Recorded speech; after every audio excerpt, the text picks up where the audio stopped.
નમસ્કાર મિત્રો, હું અંબાલાલ પટેલ મારી પોતાની ચેનલ અંબાલાલ પટેલ લાઈવમાં તમારું સ્વાગત છે। મિત્રો, આજથી ગુજરાતમાં ભારે વરસાદ પડશે અને હવે ગુજરાતમાં ચોમાસાએ અસલી રંગ પકડવાનું શરૂ કરી દીધું છે અને આગામી દિવસોમાં વરસાદનું જોર વધવાની શક્યતા વ્યક્ત કરવામાં આવી રહી છે।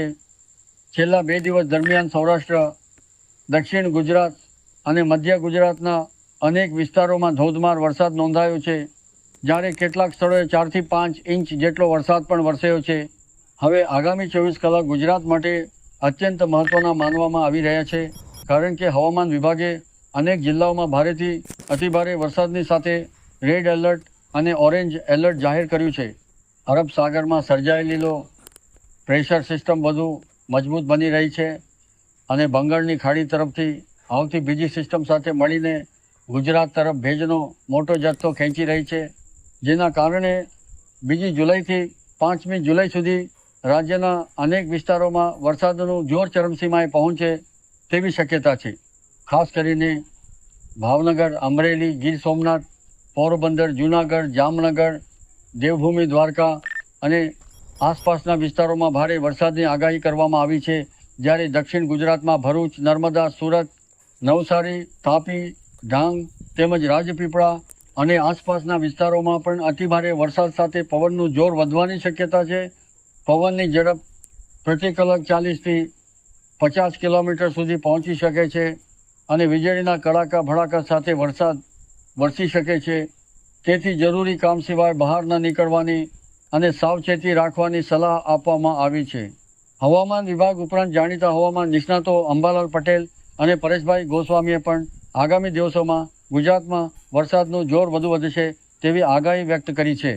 તેમના જણાવ્યા મુજબ અરબ સાગર અને બંગાળની ખાડી બંને તરફથી સક્રિય બનેલી સિસ્ટમોના કારણે સમગ્ર રાજ્યમાં વરસાદનો વ્યાપ વધશે અને જે વિસ્તારોમાં હજુ સુધી પૂરતો વરસાદ થયો નથી ત્યાં પણ સારા વરસાદની શક્યતા છે। ઉત્તર ગુજરાતના બનાસકાંઠા, સાબરકાંઠા, પાટણ, મહેસાણા, ગાંધીનગર અને કચ્છના વિસ્તારોમાં પણ આગામી દિવસોમાં વરસાદ પહોંચવાની સંભાવના છે। બીજી તરફ મધ્ય ગુજરાતના આણંદ, વડોદરા, છોટાઉદેપુર, પંચમહાલ, દાહોદ અને મહીસાગર જિલ્લામાં પણ વરસાદનું જોર વધશે। 5મી જુલાઈથી શરૂ થતું પુનર્વસુ નક્ષત્ર વરસાદ માટે અનુકૂળ માનવામાં આવે છે અને તેના પ્રભાવ હેઠળ રાજ્યમાં ઘણા દિવસો સુધી સારો વરસાદ પડી શકે છે। ખેડૂતો માટે પણ આ સારા સમાચાર છે, કારણ કે જ્યાં હજુ વાવણી બાકી છે ત્યાં વાવણી લાયક વરસાદ થવાની પૂરી શક્યતા છે। હવામાન વિભાગના વિવિધ મોડેલ અને મેપ મુજબ 2 જુલાઈથી 10મી જુલાઈ સુધી ગુજરાતના અનેક જિલ્લાઓમાં ભારે વરસાદના રાઉન્ડ જોવા મળી શકે છે અને કેટલાક નીચાણવાળા વિસ્તારોમાં પાણી ભરાવાની સ્થિતિ પણ સર્જાઈ શકે છે।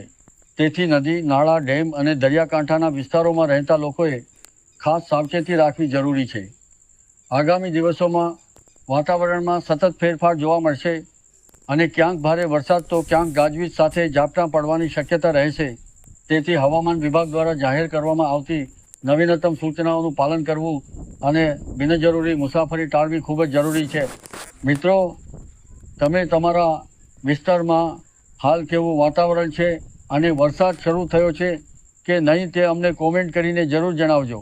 જો તમને આજના હવામાન સમાચાર ઉપયોગી લાગ્યા હોય તો આ વિડીયોને લાઈક કરો, તમારા મિત્રો અને પરિવારજનો સાથે વધુમાં વધુ શેર કરો, જેથી દરેક સુધી સાચી માહિતી પહોંચી શકે અને આવી જ રોજિંદી તાજી અને વિશ્વસનીય હવામાન અપડેટ્સ મેળવવા માટે અત્યારે જે ચેનલને સબસ્ક્રાઈબ કરીને બેલ આઇકોન જરૂર દબાવી દેજો, જેથી દરેક નવી માહિતી સૌથી પહેલાં તમને મળી રહે।